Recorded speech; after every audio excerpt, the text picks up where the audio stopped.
Hello student, shining star career point की online classes में आपका हार्दिक स्वागत है। मैं हूं आदित्य प्रजापति। आज अपन पढ़ने वाले फिजिक्स में बहुत ही इंपॉर्टेंट डेरिवेशन है। कल अपन ने एक डेरिवेशन पढ़ा था, आज अपन उसको आगे बढ़ाते हैं और उसका सेकंड पार्ट कल अपन ने एक्स पे निकाला था, आज अपन निकालने वाले हैं द्विध्रुव के निरक्ष पर। निरक्ष के बारे में मैंने पहले ही बता रखा है। निरक्ष क्या होता है कि जब द्विध्रुव के जो केंद्र होता है उस केंद्र से अगर अपन ऊर्ध्वाधर कोई रेखा बनाते हैं तो वो उसकी क्या कहलाती है, निरक्ष कहलाती है। इसके बारे में कल बताया भी था। तो इस निरक्ष, ये मान लिया केंद्र है, तो इसके निरक्ष पर यानी इस वाली रेखा पर अपन को किसी भी बिंदु पर, चाहे यहाँ पर अपन को क्या निकालना है, विद्युत क्षेत्र ज्ञात करना है। तो ये बहुत ही इंपॉर्टेंट टॉपिक है और ये डेरिवेशन बोर्ड में एक बार पूछा हुआ भी है। तो अकॉर्डिंग टू बोर्ड एग्जाम ये बहुत ही इंपॉर्टेंट टॉपिक है और इसका डेरिवेशन बहुत पूछा जा सकता है अभी। अब देखो इसके अंदर अपन किस प्रकार डेरिवेशन को करेंगे। डेरिवेशन कल की तरह हर स्टेप को अपन सोल्व करने वाले हैं, बहुत इसको सिंपल बनाने वाले हैं और आपको कॉपी पेन लेकर बैठना है और इसको साथ साथ में सोल्व करते हुए चलना है और हर स्टेप को क्या करना है, क्लियर करना है।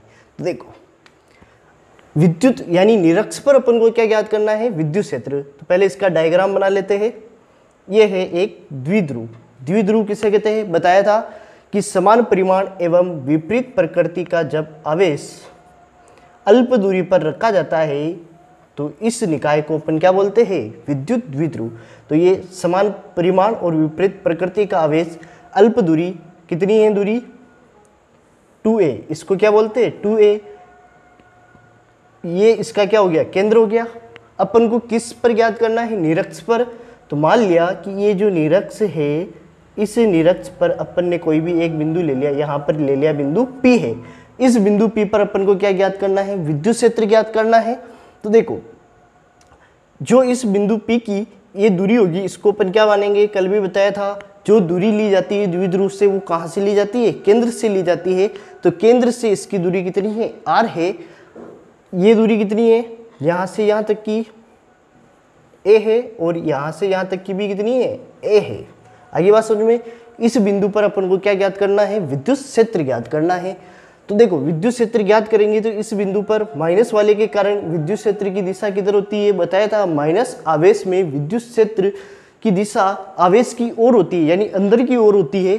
तो इनको मिलाने वाली रेखा के अनुदिश होगी, लेकिन इसकी दिशा किधर होगी, अंदर की ओर यानी इधर होगी।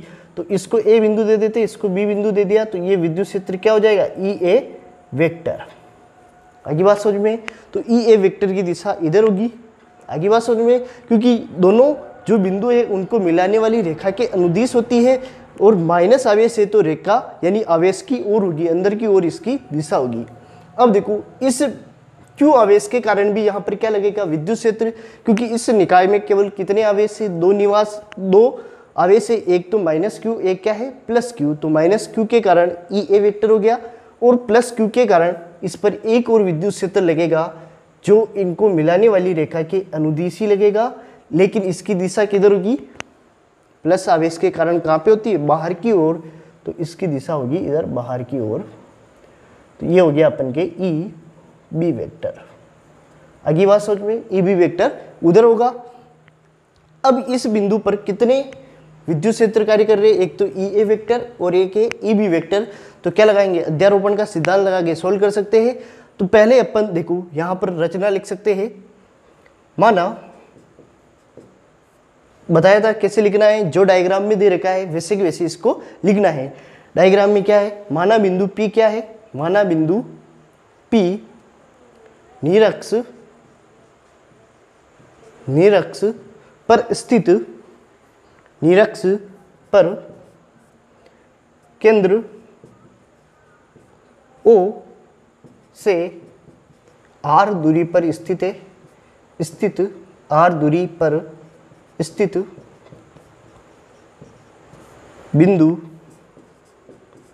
बिंदु जहां विद्युत क्षेत्र अपन को क्या करना है, ज्ञात करना है, जहां विद्युत क्षेत्र ज्ञात करना है। अब देखो इस बिंदु P पर क्या ज्ञात करना है, विद्युत क्षेत्र ज्ञात करना है। तो इस पर एक तो माइनस Q आवेश के कारण विद्युत क्षेत्र आवेश के कारण विद्युत क्षेत्र लग रहा है, माइनस क्यू आवेश के कारण विद्युत क्षेत्र कौन सा है, ई ए वेक्टर है, तो इसको अपन लिखेंगे ई ए वेक्टर। ई ए वेक्टर क्या होगा बताओ, विद्युत क्षेत्र का सूत्र क्या होता है, कल भी बताया था, ई बराबर होता है के q upon r square. R क्या होता है, उनके मध्य की दूरी, दोनों बिंदुओं के मध्य की दूरी। तो इनके मध्य की दूरी दे रखी है क्या, देखो नहीं दे रखी है, ए ये है, आर ये है, लेकिन ये मध्य की दूरी नहीं दे रखी है। तो देखो ये एक क्या बन रहा है, समकोण त्रिभुज बन रहा है इस तरह से।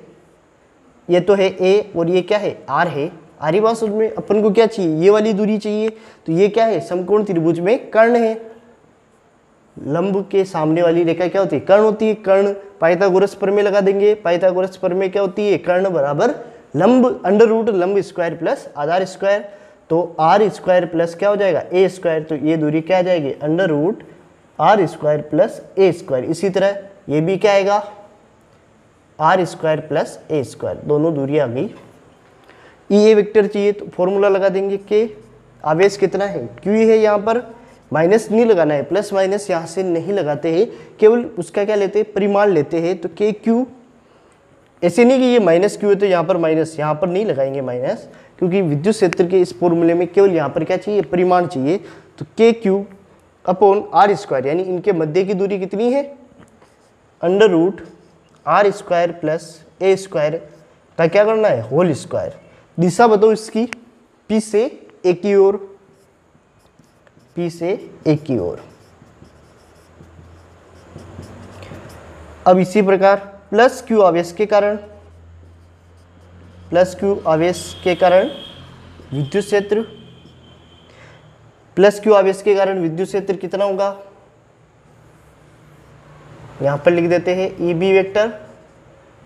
प्लस क्यू आवेश के कारण देखो आवेश कितना है, क्यू है, कि ये क्यू, दूरी कितनी है, इन दोनों के बीच की दूरी under root are square plus A square. देखो दोनों का जो परिमाण तो क्या आ रहा है, समान आ रहा है, लेकिन दिशा देखते हैं, इसकी दिशा किधर है, इस दिशा में है, यानी बी से पी की ओर, बी से पी की ओर, बी से पी की ओर इसकी दिशा हो गई। देखो यहां पर साफ दिख रहा है ई ए, इसको दे दिया समीकरण 1 दे दो, इसको दे दो समीकरण 2। तो क्या दिख रहा है, समीकरण 1 व 2 से स्पष्ट है, 1 व 2 से स्पष्ट है, स्पष्ट है, क्या स्पष्ट है कि ई ए का परिमाण किसके बराबर है, ई बी के परिमाण के बराबर है। इसको दे देते हैं इक्वेशन 3। आगे बात समझ में, दोनों जो विद्युत क्षेत्र है दोनों का परिमाण क्या है, समान है। अब लेकिन देखो ये दोनों की दिशा क्या है, अलग अलग है। तो अब इनको क्या करने पड़ेंगे, घटक करने पड़ेंगे। मान लिया यहाँ पर जो ये P बिंदु है, इसकी जो ये x है, x से कितने डिग्री कोण पर है, ये थीटा कोण पर। इधर भी क्या होगा, थीटा। दोनों कोण क्या होंगे, समान होंगे, क्योंकि ये क्या है, मध्य में है, मध्य में है, तो ये भी थीटा और ये भी क्या होगा, थीटा। अब देखो इसके घटक करते हैं, ये थीटा है। अगर मैं एक लाइन यहाँ पर बना देता हूँ, ये अच्छे से समझना, ये वाली चीज,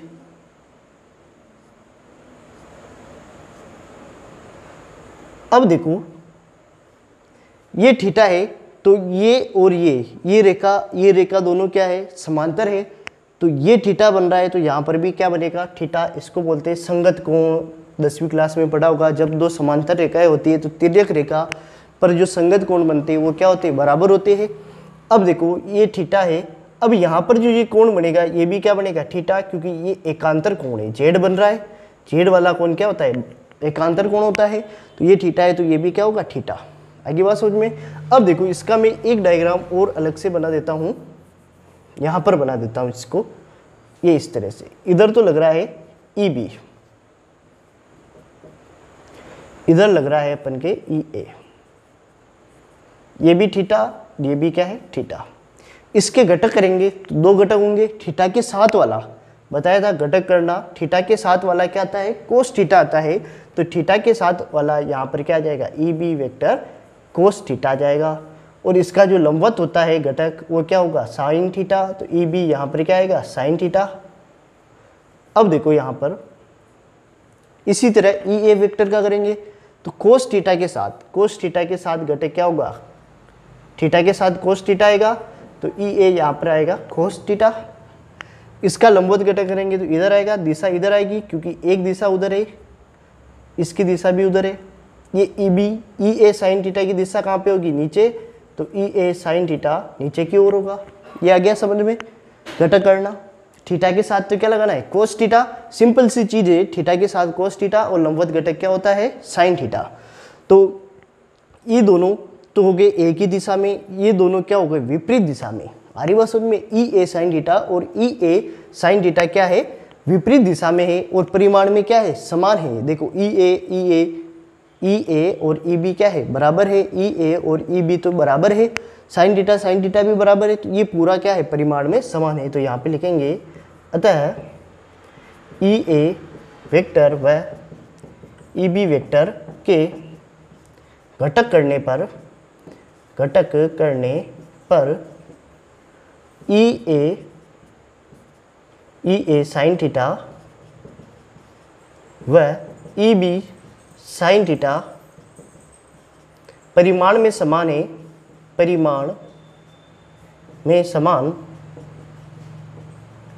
लेकिन दिशा में क्या है, विपरीत है, अतः यह एक दूसरे को क्या कर देंगे, निरस्त कर देते हैं। एक दूसरे को क्या करेंगे, निरस्त। जितना ये नीचे है उतना का उतना ही ऊपर है, तो एक दूसरे को क्या कर दे हैं, निरस्त। यह एक दूसरे को निरस्त कर देते हैं। तो परिणामी विद्युत क्षेत्र किसके कारण होगा, ई ए कोस थीटा और ई बी कोस थीटा के कारण। ये दोनों एक ही दिशा में है, तो इनका क्या होगा, विद्युत क्षेत्र में योग हो जाएगा। कुल विद्युत क्षेत्र में क्या हो जाएगा, योग हो जाएगा। तो ई पी बिंदु पे ज्ञात करना है, तो ई पी वेक्टर किसके बराबर आएगा, E A cos theta plus E B cos theta. अब देखो इनकी दिशा बतानी है, तो क्या लिखेंगे, देखो वेक्टर हटा ही देते हैं, डायरेक्ट ही दिशा लिख देते हैं। इन दोनों की दिशा किधर है, इस दिशा में है। इन दोनों की जो दिशा आ रही है वो ये वाली दिशा है। अब देखो ये जो दिशा आ रही है इसकी तो इधर आ रही है, और जो अपन द्विध्रुव आघूर्ण देखते हैं उसकी द्विध्रुव आघूर्ण की दिशा किधर होती है, इधर। तो पी केप तो इधर है, और अपन की जो विद्युत क्षेत्र की दिशा आ रही है वो किधर आ रही है, इधर आ रही है। तो इसका मतलब ये जो पूरे दोनों घटक है इनकी दिशा क्या है, माइनस पी केप है, क्योंकि इस दिशा में तो पी केप आएगा और इसके विपरीत दिशा में क्या आएगा, माइनस पी केप। तो इसकी दिशा लगाने के लिए यहाँ पर अपन क्या लगा देते हैं, माइनस पी केप। आगे बात समझ में। तो माइनस पी केप क्यों आया, क्योंकि ये द्विध्रुव आघूर्ण की दिशा के क्या है, विपरीत हो रहे हैं। देखो दोनों की दिशा उधर है, इसलिए वहां पर क्या लगा दिया, माइनस पी केप। अब देखो ई ए का वैल्यू यहाँ पर रख देते, केवल परिमाण चाहिए, दिशा लिखनी नहीं है। तो क्या आएगा, के क्यू। अब स्क्वायर कर रहे हैं और क्या है, अंडर रूट है, तो अंडर रूट क्या हो जाएगा, हट जाएगा। तो नीचे क्या रह जाएगा, आर स्क्वायर प्लस ए स्क्वायर। क्या आएगा यहाँ पे, cos theta plus E B की वैल्यू भी क्या है, यही है, अंडर रूट का स्क्वायर करेंगे तो अंडर रूट हट जाएगा। के क्यू आर स्क्वायर प्लस ए स्क्वायर क्या आ जाएगा, कोस थीटा। दिशा चाहिए तो क्या है, माइनस पी के पी है। अब देखो ये दोनों सेम है तो जुड़ जाएंगे, तो कितना आ जाएगा, ये आ जाएगा 2kp के क्यू। क्या आ जाएगा, 2kq, दोनों सेम है ना तो जुड़ जाएंगे, 2kq आर स्क्वायर प्लस ए स्क्वायर कोस थीटा। और क्या है, माइनस पी के पे, तो माइनस को अपन कहाँ पे लगा देते, आगे लगा देते। यहाँ तक आगे बात समझ में। देखो ये और ये सेम है, तो दो बार है तो जोड़ेंगे तो दो आगे लगा देते, सेम ऐसे कैसे लिख देते, के क्यू कोस थीटा और बटे हुए में क्या है, आर स्क्वायर प्लस ए स्क्वायर। पी केप के आगे वो माइनस था जो, उसको अपन ने कहाँ पे लिख दिया, आगे लिख दिया। अब देखो यहाँ पर इसको लिख देते हैं। अब कोस थीटा रह गया ना, कोस थीटा की वैल्यू भी निकालनी है।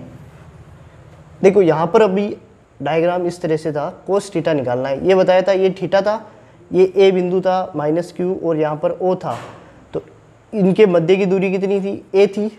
इनके मध्य की दूरी कितनी थी, ए, ये था आर। अपन को क्या चाहिए, कोस थीटा। क्या चाहिए, कोस थीटा। कोस थीटा क्या होता है, लाल बट्टा कक्का याद है, लाल बटा का ये बीच वाला क्या होता है, कोस थीटा होता है, यानी आधार बटेवा कर्ण। तो ये कोस थीटा क्या होगा यहाँ पर, आधार बटेवा कर्ण। आधार कितना है इसमें, ए है, और कर्ण क्या है, ये वाला था, ये क्या था, आर स्क्वायर प्लस ए स्क्वायर। तो आधार तो है अपन के ए, और कर्ण कितना है, under root are square plus A square. यहाँ पर अपन लिख सकते हैं, त्रिभुज का नाम भी लिख देते हैं ए ओ पी में। ए ओ पी में अपन ने क्या लगाया, कोस थीटा लगाया। तो कोस थीटा की वैल्यू क्या आ गई, a upon under root are square up plus A square. ये क्या आएगी, कोस थीटा की वैल्यू आ गई। इस कोस थीटा की वैल्यू इसमें रख देंगे, इसको अपन समीकरण क्या दे देते, फोर्थ। तो समीकरण 4 से क्या आ जाएगा, ई पी वेक्टर बराबर क्या हो जाएगा, -2k/q आर स्क्वायर प्लस ए स्क्वायर। कोस थीटा की वैल्यू यहाँ से रख देते हैं, a upon under root are square plus A square. यहाँ पर क्या है, पी कैप। आगे बात समझ में। अब देखो ये दोनों सेम है, इसकी घात तो एक है, इसकी अंडर रूट का मतलब क्या होता है, घात कितनी होती है, 1/2। तो अंडर रूट को हटा के मैं क्या लिख देता हूँ, इसकी घात कितनी है, 1/2।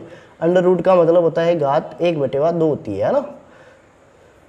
तो इसकी घात है 1, दोनों आधार क्या है, समान है, तो घातें क्या हो जाएगी, जुड़ जाएगी। तो ये हो जाएगा -2k/q कैप। तो ऊपर है, दोनों समान है आधार, तो घातें क्या हो जाएगी, जुड़ जाएगी। एक में आधा जोड़ो कितना हो जाएगा, 3/2, डेढ़ होता है, 3/2 हो जाएगा।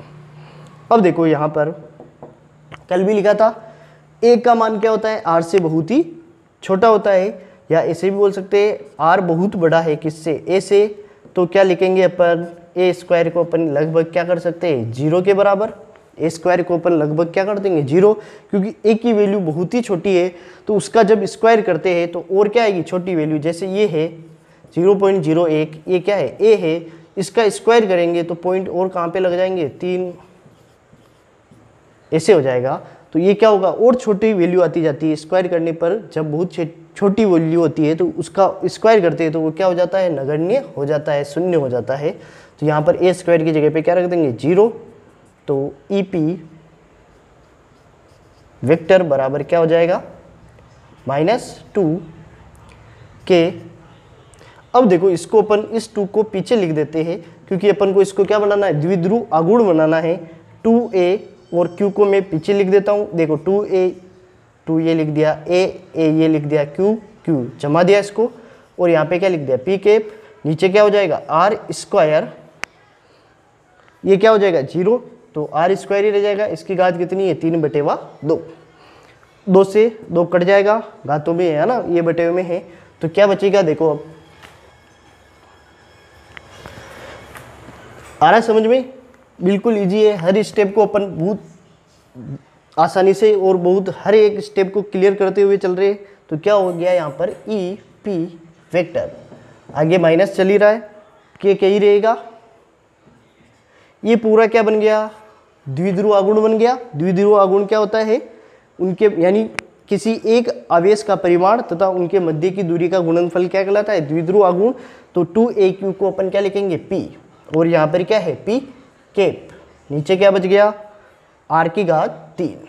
आगे बात समझ में। इसको अपन पूरे को क्या लिख सकते हैं, p और p कैप, यानी परिमाण और उसकी दिशा क्या कहलाता है, सदिश। तो इसको p वेक्टर भी लिख सकते हैं, और यहाँ पर क्या हो गया, r की घात 3। आगे बात समझ में। ये आ गया अपन के ई पी, कहाँ पर आया है, निरक्ष पर। देखो कल एक डेरिवेशन किया था x वाला, तो x पर अपन के क्या आया था, x पर आया था 2kp r की घात 3 आया था। 2kp r की घात क्या आया था, 3 आया था। लेकिन इसमें और इसमें क्या फ़र्क है, ये वाला यहाँ पर 2 था और यहाँ पर क्या नहीं है, 2 नहीं है। इसका मतलब ये जो x वाला है वो निरक्ष का क्या है, दुगना है। ये किसका है, निरक्ष का है, उसका क्या है, ये दुगना है। तो ऐसे अपन एक संबंध लिख सकते हैं, इंपॉर्टेंट संबंध है, क्या है, ई एक्स पर विद्युत क्षेत्र दुगना होता है किसका, निरक्ष का। परिमाण लेते हैं क्योंकि यहाँ पर क्या आ रहा है, माइनस भी आ रहा है, तो निरक्ष के परिमाण का क्या होता है, दुगना होता है x का विद्युत क्षेत्र। अब देखो एक संबंध यहाँ पर क्या है, कल भी देखा था, निरक्ष का जो विद्युत क्षेत्र है वो दूरी के क्या है, क्यूब के व्युत्क्रमानुपाती है। आर्यवासुद में द्विध्रुव के कारण जो विद्युत क्षेत्र होता है वो दूरी के क्यूब के व्युत्क्रमानुपाती होता है, जबकि आवेश के लिए तो अपन ने देखा था किसके व्युत्क्रमानुपाती होता है, दूरी के वर्ग के व्युत्क्रमानुपाती होता है, लेकिन यहाँ पर क्या होता है, क्यूब के व्युत्क्रमानुपाती होता है। ये अपन को क्या निकालना था, इस डेरिवेशन में विद्युत क्षेत्र निकालना था, और ये अपन ने संबंध भी बता दिया और ये इसकी निर्भरता भी हो गई। तो ये पूरा डेरिवेशन क्या हो गया, कंप्लीट हो गया। और मैंने इस डेरिवेशन में हर स्टेप को क्या क्लियर किया है, हर स्टेप को पूरी और इजी तरीके से तुम्हें सोल्व कराया है। अगर ये वीडियो आपको पसंद आया हो तो लाइक कीजिए और हमारे चैनल को सब्सक्राइब कीजिए। Thank you.